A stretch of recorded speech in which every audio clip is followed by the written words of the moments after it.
Iya, selamat pagi peserta didik semuanya, khususnya kelas 11 IIS. Oke, kita akan masuk kembali dalam materi ekonomi yaitu perdagangan internasional. Jadi KD-nya ini KD 3.9 ya. Ini KD terakhir yang akan kita bahas yaitu menganalisis konsep dan kebijakan perdagangan internasional. Indikatornya kalau kita lihat di sini, yang pertama menjelaskan pengertian perdagangan internasional, yang kedua menjelaskan manfaat perdagangan internasional, yang ketiga menjelaskan faktor pendorong dan penghambat perdagangan internasional, yang keempat menjelaskan teori perdagangan internasional, yang kelima menjelaskan kebijakan perdagangan internasional, yang keenam menjelaskan tujuan kebijakan perdagangan internasional, dan ketujuh menjelaskan alat pembayaran internasional, kedelapan menjelaskan neraca pembayaran internasional, kesembilan menjelaskan pengertian devisa, yang ke-10, menganalisis data atau informasi yang diperoleh dan membuat kesimpulan tentang konsep dan kebijakan perdagangan internasional. Itulah semua indikator dari KD 3.9, yaitu menganalisis konsep dan kebijakan perdagangan internasional. Sekarang kita masuk yang pertama, pengertian perdagangan internasional. Perdagangan internasional adalah suatu proses tukar-menukar atau jual beli barang dan jasa yang terjadi antar dua negara atau lebih. Manfaat perdagangan internasional yang pertama adalah untuk memperoleh devisa, dua memperoleh kesempatan kerja, menstabilkan harga-harga, meningkatkan kualitas konsumsi, dan yang kelima mempercepat alih teknologi. Yang C yaitu faktor pendorong dan penghambat perdagangan internasional. Kita lihat dari pertama yaitu faktor pendorong perdagangan internasional. Yang A adalah perbedaan sumber daya. Ya, sumber daya alam maksudnya di sini ya. Jadi ada perbedaan sumber daya alam, itu yang mendorong perdagangan internasional. Yang kedua selera, yang ketiga penghematan biaya produksi atau efisiensi, yang keempat perbedaan teknologi ya. Jadi kalau di sini kalau dijelaskan ini perbedaan sumber daya alam ya, karena sumber daya alam berbeda setiap negara, tentunya hasil dari sumber daya alam pun berbeda-beda ya, sehingga satu negara dengan negara lain pun ya saling ketergantungan artinya ya, karena tidak ada sumber daya alam di negara tersebut ya. Yang kedua selera, tentunya saja ya ada orang yang punya seleranya beda-beda ya. Kalau buah saja ada yang sukanya buah jeruk lokal ya, jeruk, ada yang sukanya jeruk mandarin ya. Lalu menghemat biaya produksi, tentunya di sini menghemat biaya produksi kalau memproduksi sendiri menggunakan biaya yang tinggi ya. Tapi kalau kita mengimpor, membeli dari luar itu biayanya rendah ya, sehingga efisiensi daripada buat atau produksi sendiri dengan biaya tinggi, lebih baik kita membeli ya atau mengimpor produk dari luar negeri gitu. Yang keempat tentu saja perbedaan teknologi ya. Tentu saja di sini perbedaan teknologi, negara-negara maju teknologi tinggi, dan negara-negara berkembang atau negara-negara miskin ya kan, nah teknologinya masih rendah, sehingga karena perbedaan teknologi ya tentu saja ya kan hasil produknya pun berbeda, bahkan satu negara tidak bisa memproduksi produk tersebut karena menggunakan teknologi tinggi. Yang kedua, faktor penghambat perdagangan internasional. Tentu saja yang menghambat perdagangan internasional ini ya pertama tidak amannya suatu negara, itu juga menghambat dalam perdagangan internasional ya. Lalu yang kedua, kebijakan ekonomi internasional pemerintah. Kebijakan ekonomi juga ini bisa menghambat perdagangan internasional ya. Itu ya. Yang ketiga atau yang C, tidak stabilnya kurs mata uang asing. Ya, ini juga menghambat ya. Tidak stabilnya kurs mata uang asing ya. Ya. Tidak jelas ya naiknya. Naik ya, terlalu cepat ya. Anjlok atau dia naik ya kan, tidak stabil. Jadi orang melakukan perdagangan internasional juga aduh ya kan, kursnya berubah-ubah, takut juga dia rugi ya. Waktu dia jual satu dolar itu misalnya 15.000 ya, ketika dia beli $1 udah 16.000 gitu ya. Jadi ini yang membuat penghambat dalam perdagangan internasional. Oke, peserta didik semuanya, khususnya kelas 11. Yang D adalah teori perdagangan internasional. Nah, di sini kita akan belajar ada dua teori dalam perdagangan internasional. Yang pertama adalah teori keunggulan mutlak atau Absolute Advanced Theory. Ini yang mencetuskan ini adalah Adam Smith. Dikatakan adalah bahwa suatu negara memiliki keunggulan mutlak dari negara lain jika negara tersebut mampu memproduksi lebih banyak mampu memproduksi lebih banyak barang daripada negara lain, yaitu dengan menggunakan sumber daya produksi yang sama. Itu ya. Jadi kalau satu negara dia mampu memproduksi lebih banyak atau dia unggul dalam satu produk, ya, maka dia mempunyai keunggulan mutlak di situ. Nah, kita lihat contohnya di sini ya. Nah, di sini, maaf ya. Di sini kita lihat misalnya Indonesia dengan Jepang ya. Nih kita bisa contoh sini saya ambil dari buku ya. Indonesia dengan Jepang ya, kita lihat. Rotan Indonesia memproduksi 40. Ya, sedangkan Jepang memproduksi rotan 20. Kalau kalkulator Indonesia memproduksi 8 ya, kalau Jepang memproduksi 20. Maka kalau kita lihat di sini, maka keunggulan mutlak rotan itu yang pegang adalah Indonesia karena 40, Jepang 20. Sedangkan kalkulator, ini keunggulan mutlaknya ini ya, ini Jepang. Jadi Jepang mempunyai keunggulan mutlak di kalkulator karena dia 20. Indonesia bisa buat kalkulator tapi 8 buatnya ya. Sehingga ya kalau kita lihat dasar tukar dalam negerinya, harga relatifnya, kita lihat di sini satu kalkulator sama dengan 5 kursi. Oh ya, kalau kita lihat satu kalkulator ini 8 ya. Ya, ininya apa? Dasar tukarnya ini ya, nilai tukarnya satu kalkulator sama 5 kursi karena ini 8 dengan 40 kan. Ya, sama-sama dibagi 8 ya kan. 1 40 dibagi 8 5. Nah, itu. Ini kurs di Indonesia. Lalu kalau di Jepang kita lihat di sini kalau dia rotannya 20 kalkulator 20 maka dia dasar tukarnya ini ya kan perbandingannya satu kalkulator sama satu kursi di Jepang ya itu ya.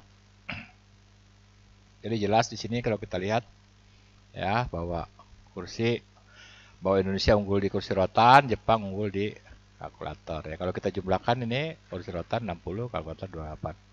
Ini adalah teori keunggulan mutlak Indonesia atas Jepang dalam produksi kursi rotan sebelum spesialisasi ya. Oke, kita lihat berikutnya. Ini keunggulan mutlak Indonesia dan Jepang setelah spesialisasi. Indonesia berarti kalau kita lihat itu bisa unggul 80 kursi rotan. Sedangkan Jepang kalkulator. Artinya setelah spesialisasi Indonesia nggak usah memproduksi kalkulator lagi, tapi dia memproduksi rotan.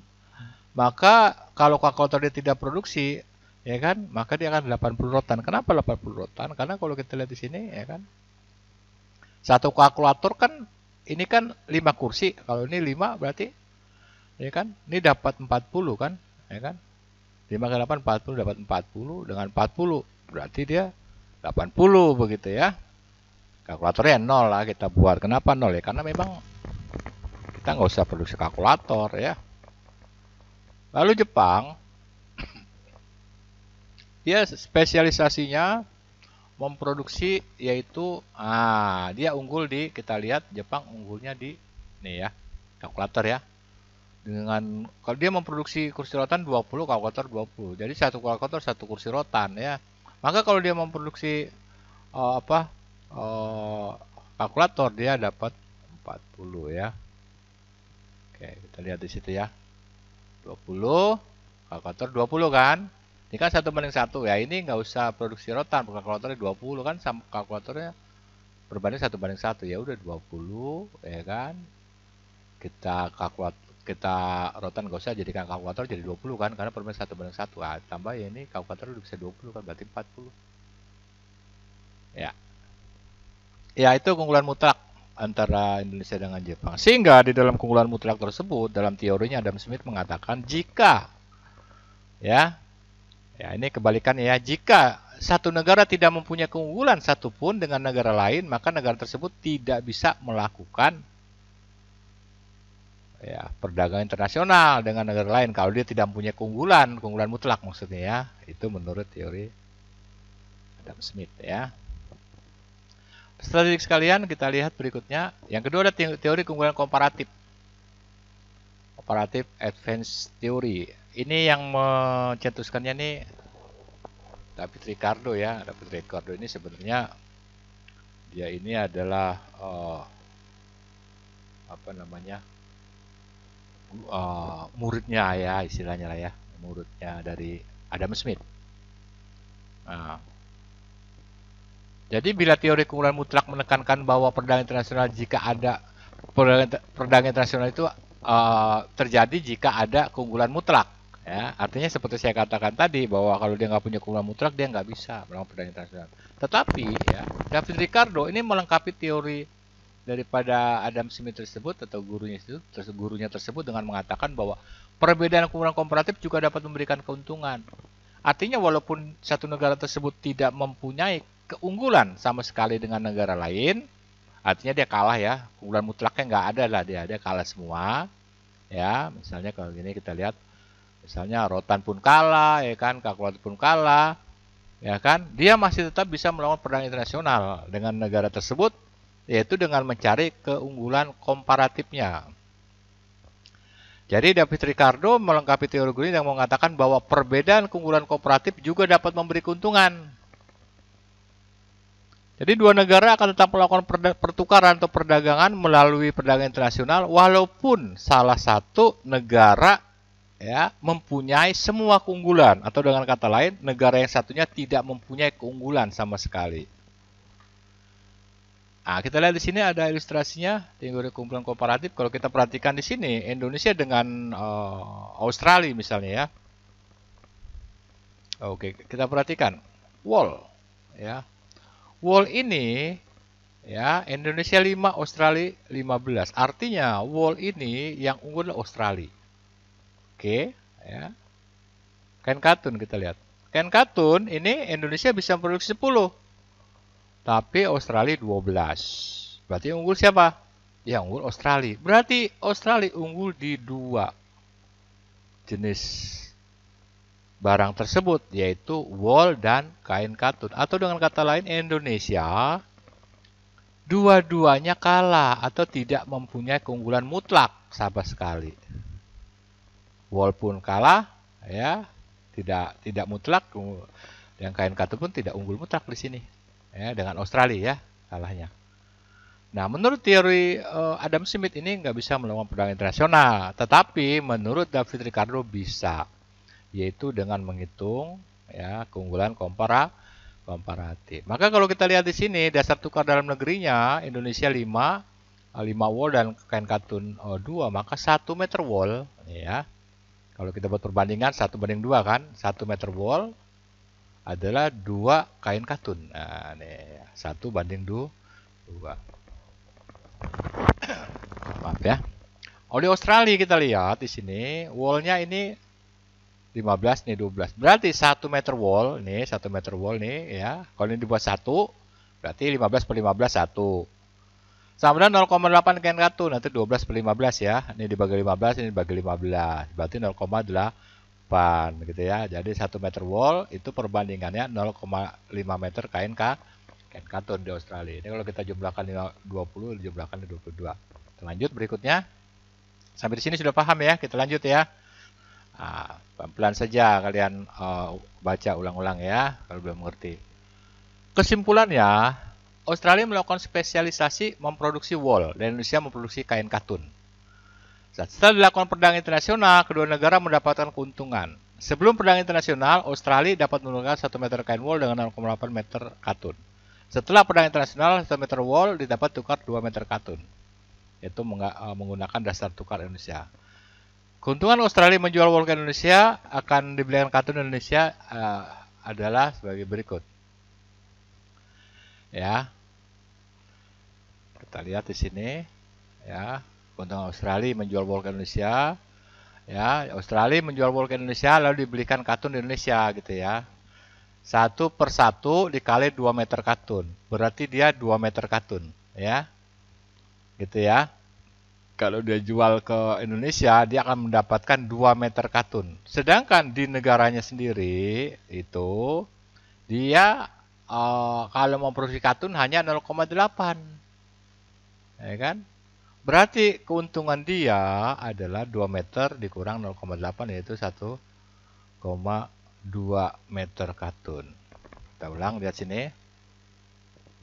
Australia ya. Ini ya. 1 meter wol, 0,5 meter katun. Oke. 1 meter wol ya. Nih, 0,8. Kalau di sini kan 1 meter wol kan 2 meter kain katun. Wallnya Australia jual ke Indonesia. Oke. Ya, kan 1 banding 1 nih ya. Tapi kan kalau katun di Australia kan 1 meter dapat 1 meter dapat 0,8. Kalau Indonesia 1 meter wol dapat 2. Berarti wallnya ini dijual ke Indonesia, diberikan katun Indonesia. Berarti 1 meter wol itu dapat 2 meter kain katun Indonesia. Nah, gitu ya. Jadi daripada Australia memproduksi kain katun hanya dapat 0,8, lebih baik dia beli dari Indonesia. Ya, 1 meter wallnya tersebut, belikan kain katun dapat 2 meter kain katun. Maka keuntungan dia, ya Australia ya dapat 2 meter, tapi kalau dia produksi sendiri dapat 0,8, berarti keuntungan dia 2 dikurang 0,8, berarti 1,2. Ini ya, nih keuntungannya. Oke. Itu ya, cara ngitungnya seperti itu ya. Indonesia sebelum perdagangan internasional dengan Australia 2 meter katun dengan 1 meter wol. Tadi ya, ini. Ini ya, 2 meter katun, 1 meter wol ya sebelum perdagangan ya. Nih, ini kan perbandingannya maksudnya. 2 katun, 1 wol di Indonesia sebelum. Kita lihat lagi ya. Setelah perdagangan internasional dengan Australia, 2 meter katun dapat tukar dengan ya, 2 meter katun dapat tukar 2 per 0,8 kali 1 meter wol, 2,5 meter wol. Jadi keuntungannya 2,5 meter dikurang 1 meter sama 1,5 wol. Nih 2 meter kain katun, ya kan? Indonesia kan kalau kain katun kan 2 meter. Kalau wol 0,5. Ya udah kita kain katun saja. Katun kita kalau kita di Indonesia itu dapat 25, sorry. Kain katun kita kalau Indonesia nih ya 2 meter dapat 1. Kalau Australia kan 0,8 ini dapat 1 meter wol. Lebih baik jual ke Australia. Kain katun kita jual ke Australia, kain katunnya belikan wol di Australia. Maka 2 per 0,8 kali 1. Kita lihat di sini. Ini ya. 2 meter per 0,8 artinya kain katun kita jual ke Australia. Australia ini kursi 0,8 ya. Nah, dia 0,8 kan dapat 1 meter wol. Kalau kita kan 2 meter. 2 meter dibagi 0,8 kali 1 meter. Nih di Australia ya. 1 meter wol. Berarti kita akan dapat 2,5 meter wol. Di Australia ya, karena kita jual di Australia. Dapat 2 meter wol Australia nih ya. Sedangkan kalau kita memproduksi sendiri, perhatikan. Kalau kita memproduksi sendiri, ya kan, hanya dapat 2 meter itu hanya dapat 1 meter kain wol gitu ya. 2 meter katun dapat 1 meter wol. Kita lihat berarti keuntungan kita berapa di sini. Ya udah, di sini 2,5 meter wol. Ya, kita jual di Australia, ya kan, sedangkan kita hanya bisa memproduksi wol. Kalau kita produksi wol, kita hanya bisa memproduksi 1 meter wol. Ya udah keuntungan kita berarti 2,5 dikurang 1 meter wol. Berarti keuntungan kita adalah 1,5 meter wol. Kalau kita menjual kain tersebut, katun tersebut ke Australia. Demikian peserta didik ya.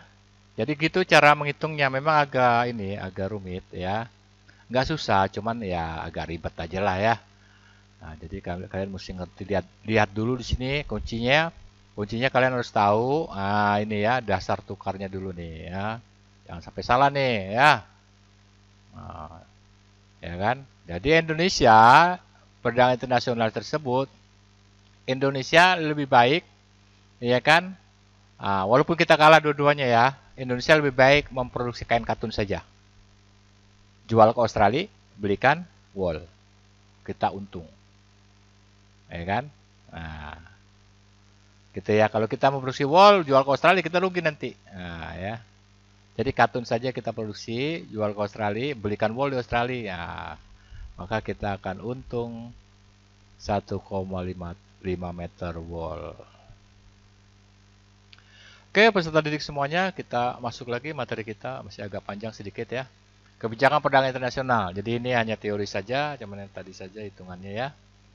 Oke, kita langsung saja agak cepat sedikit. Kebijakan perdagangan internasional pertama kebijakan di bidang impor. Ada yang namanya kuota. Mungkin masih ada yang belum tahu apa itu kuota ya.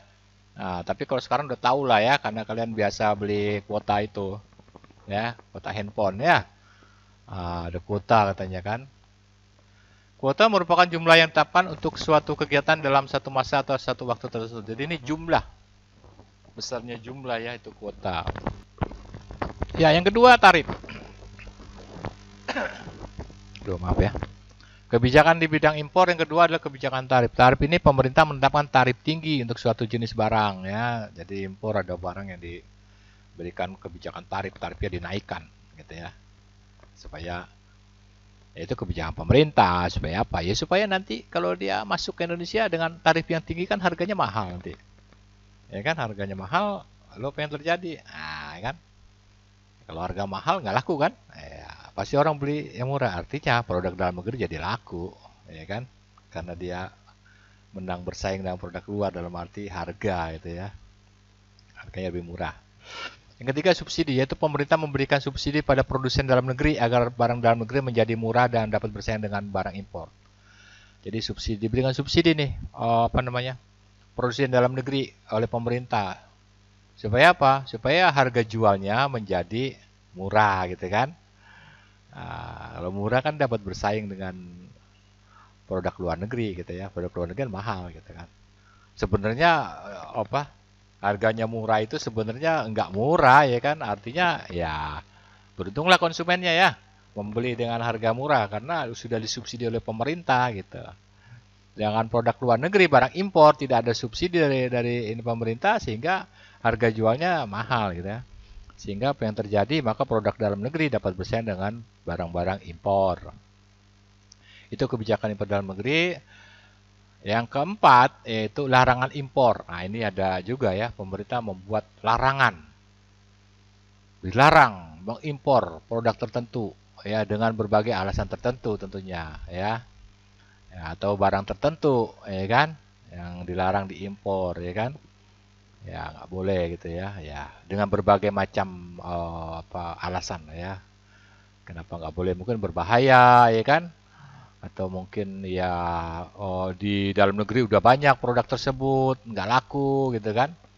Nah, yang kedua kebijakan di bidang ekspor. Nah, ada yang namanya yang ada diskriminasi harga. Ini apa nih diskriminasi? Adalah suatu tindakan dalam menetapkan harga yang berbeda untuk satu negara dengan negara lain, tapi barangnya sama. Jadi harga barang tersebut di negara ya, harga produk tersebut di negara A ya, ya, itu bisa saja lebih mahal atau lebih murah dengan negara B ya, atau negara C lainnya. Yang kedua, pemberian premi atau subsidi ya, masih kebijakan ekspor ya. Subsidi, pemerintah memberikan premi atau subsidi ya, antara lain berupa bantuan biaya produksi. Jadi biaya produksi dibantu oleh pemerintah ya. Lalu ada pembebasan pajak dan lainnya. Sehingga dengan biaya produksi dibantu pemerintah, maka harga jualnya itu jadi murah ya. Nah, dengan pajaknya dibebaskan, jadi harga jual barang tersebut agak murah jadinya gitu ya. Tujuannya apa? Ini agar dapat bersaing tentunya dengan produk di luar negeri, karena kan akan diekspor keluar ya. Kalau bahan bakunya atau biaya produksinya mahal, pajaknya mahal, bagaimana bisa bersaing dengan produk luar negeri ya? Kalau kita pasarkan produk tersebut di luar negeri. Yang ketiga ada dumping ya. Nah, dumping di sini ini adalah pemerintah menetapkan barang ekspor atau harga barang luar negeri itu lebih murah daripada harga dalam negeri ya. Jadi kalau di luar negeri itu murah itu produknya harganya, tapi kalau di dalam negeri mahal ya kan. Nah, itu namanya dumping ya. Nah, ini. Oke, yang keempat ya, atau yang di politik dagang bebas. Nah, ini ya. Jadi pemerintah memberi kebebasan ya untuk barang-barang ekspor. Yang kelima ada larangan ekspor. Nah, tentu saja ini melarang ekspor barang-barang tertentu ya ke luar negeri ya. Mungkin produk tersebut sangat dibutuhkan di dalam negeri ya kan. Nah, contoh yang sebenarnya misalnya ya sekarang ini nggak tahu ya, Bapak juga nggak tahu ada larangan apa enggak, misalnya masker gitu kan. Di dalam negeri perlu banyak masker atau diekspor ke luar negeri ya kan. Nah, kira-kira begitulah ya. Jadi barang-barang yang diperlukan dalam negeri kita kekurangan ya kan, maka ada larangan ekspor, tidak boleh mengekspor barang tersebut atau barang tersebut langka. Dilindungi oleh pemerintah. Misalnya kayak belum lama ini ada orang menyelundupkan, karena nggak boleh diekspor dia selundupkan satwa-satwa langka ke luar negeri begitu ya. Jadi ada larangan ekspor. Oke, peserta didik selanjutnya kita akan masuk ke tujuan kebijakan perdagangan internasional. Ya, tujuan kebijakan perdagangan internasional kita lihat di sini ya. Jadi kebijakan perdagangan internasional untuk impor ditujukan untuk mengatasi dampak buruk dari mengimpor barang ya. Antara lain ya, ini tujuan kebijakan perdagangan internasional impor ya. Antara lain perusahaan dalam negeri yang memproduksi barang yang sama akan gulung tikar karena kalah bersaing dengan barang impor, itu tujuannya ya. Sedangkan tujuan kebijakan perdagangan internasional untuk ekspor itu sama sebenarnya, tujuan untuk melindungi produksi dalam negeri. Di samping untuk memperoleh keuntungan ya. Jadi kalau impor tersebut ya untuk mengatasi dampak buruk dari mengimpor barang, artinya kalau kita mengimpor produk tersebut dari luar negeri banyak, maka perusahaan dalam negeri ini kewalahan. Kewalahan dalam bersaing dengan produk luar negeri ya kan. Jadi nggak laku lah, akhirnya apa yang terjadi? Ya kan, bangkrut dia, gulung tikar dia ya, karena kalau bersaing. Tapi kalau kebijakan perdagangan internasional untuk ekspor, tentunya di sini tujuannya ini pertama untuk melindungi produk dalam negeri, ya kan? Artinya apa? Supaya produk dalam negeri itu bisa bersaing di luar negeri, ya kan? Tapi selain itu juga tentu saja kebijakan perdagangan internasional di bidang ekspor itu untuk mencari keuntungan, mencari devisa. Selanjutnya alat pembayaran internasional. Tentu di dalam perdagangan internasionalnya ada alatnya untuk membayar ya. Alat pembayaran internasional ini bisa menggunakan LC, Letter of Credit ya. Apa itu? Adalah surat yang dikeluarkan oleh pihak bank di negara pihak yang mengimpor barang atau importir, di mana bank yang bersangkutan menyetujui dan membayar wesel yang ditarik oleh penjual barang atau eksportir. Lalu yang kedua ada advance payment atau cash payment, adalah di mana importir terlebih dahulu membayar harga barang sebelum barang diterima. Yang ketiga ada yang namanya open account, adalah kebalikan dari advance payment. Importir membayar harga barang setelah barang diterima. Lalu ada commercial bill of exchange. Ini biasa disebut dengan wesel atau trade bills, adalah surat yang ditulis oleh penjual atau eksportir yang berisi perintah pada pembeli untuk membayar sejumlah uang pada tanggal jatuh tempo pada masa mendatang. Lalu yang kelima ada collection, adalah suatu cara di mana eksportir menugaskan penagih harga barang yang diekspornya pada salah satu bank. Dan yang keenam ada konsinyasi. Nah, ini eksportir telah mengirim barang sebelum pembayaran dan pembayaran diterima setelah barang laku dijual oleh importir. Oke, peserta didik selanjutnya kita akan membahas mengenai neraca perdagangan ya. Ini neraca perdagangan. Nah, di dalam neraca perdagangan itu dicatat keadaan ekspor dan impor barang atau jasa ya. Jadi neraca perdagangan ini bagian dari neraca pembayaran ya. Tapi neraca perdagangan hanya bicara antara ekspor dan impor barang atau jasa. Negara kita menginginkan neraca perdagangan positif atau surplus. Berarti ekspor lebih besar daripada impor tentu saja ya. Negara kita ingin agar neraca perdagangannya surplus, positif. Ekspornya lebih banyak daripada impor sehingga kita banyak mendapatkan devisa.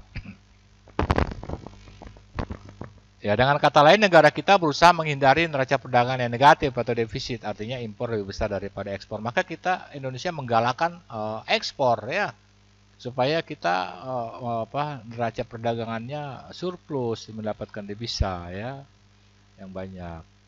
Oke, selanjutnya yang E yaitu devisa. Apa itu devisa? Yang pertama kita lihat yang pengertian devisa adalah uang asing yang beredar pada suatu negara dan digunakan untuk pembayaran transaksi dengan luar negeri. Yang B, mekanisme pasar devisa. Pada setiap transaksi internasional selalu ada permintaan valuta asing, tentu ya. Jadi ya kita melakukan perdagangan tentu membayar dengan mata uang asing, berarti harus ada ya kan? Nah, di sini ya, pasar valuta asing. Jadi ada permintaan falas atau valuta asing.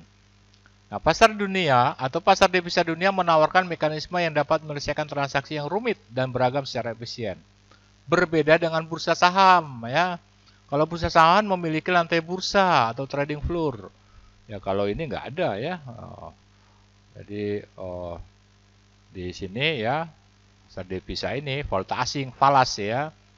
Itu pialang-pialang dalam bursa valuta asing atau falas tidak pernah bertemu dan berhadapan langsung. Itu ya bedanya dengan pasar modal ya, bursa saham. Pasar valuta asing seperti ini ya. Sekarang banyak lah kalau kita lihat itu ya, trading ya. Tapi Bapak tidak membahas materi trading karena sudah ya, atau akan dibahas di materi pasar modal ya. Oke.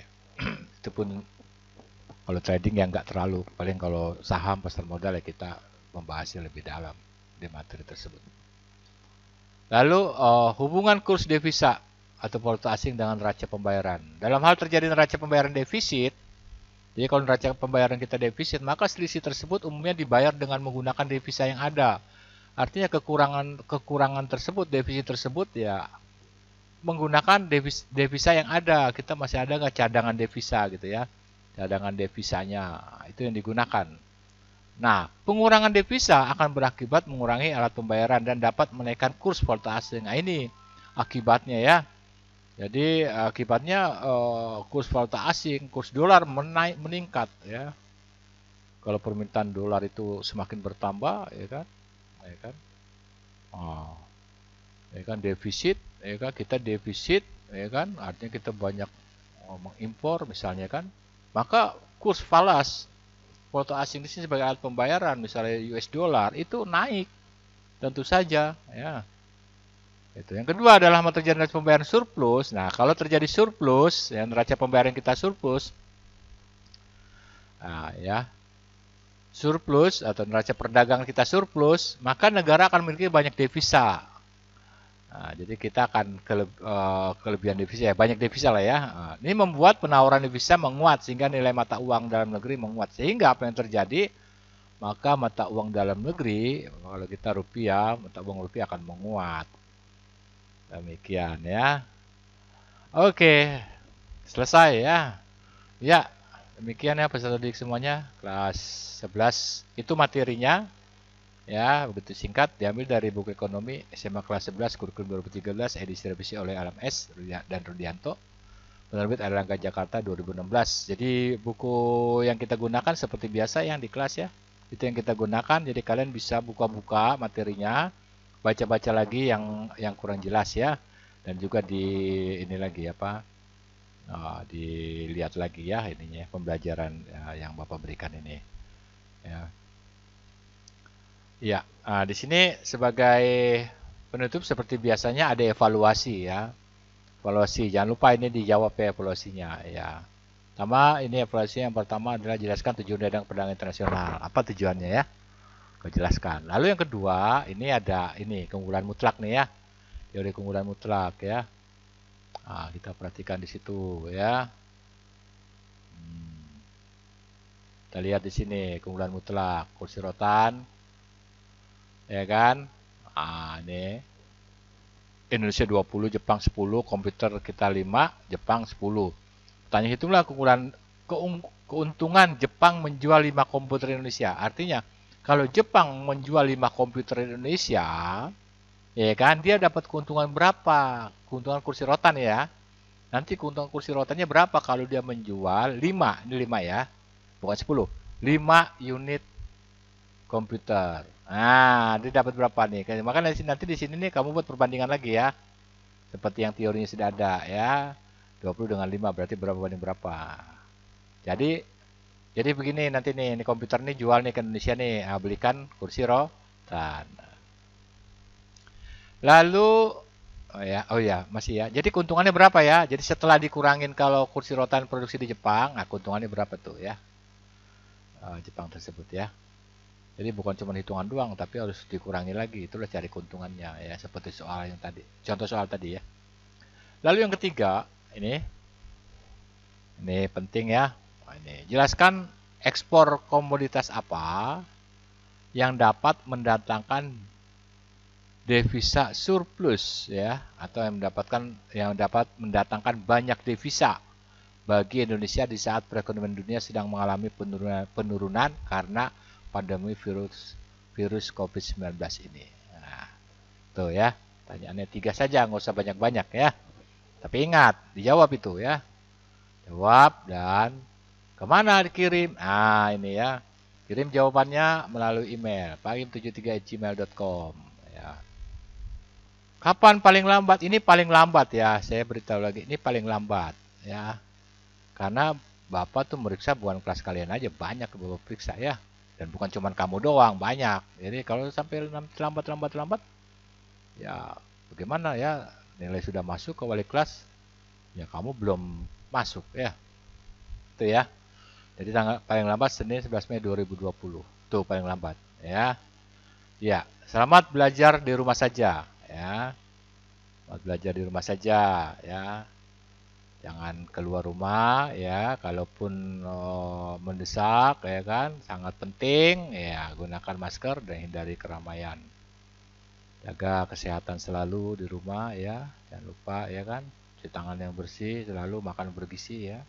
Oke, terima kasih. Itu saja dari Bapak, Pak Im. Selamat pagi, Tuhan memberkati kita semua. Amin.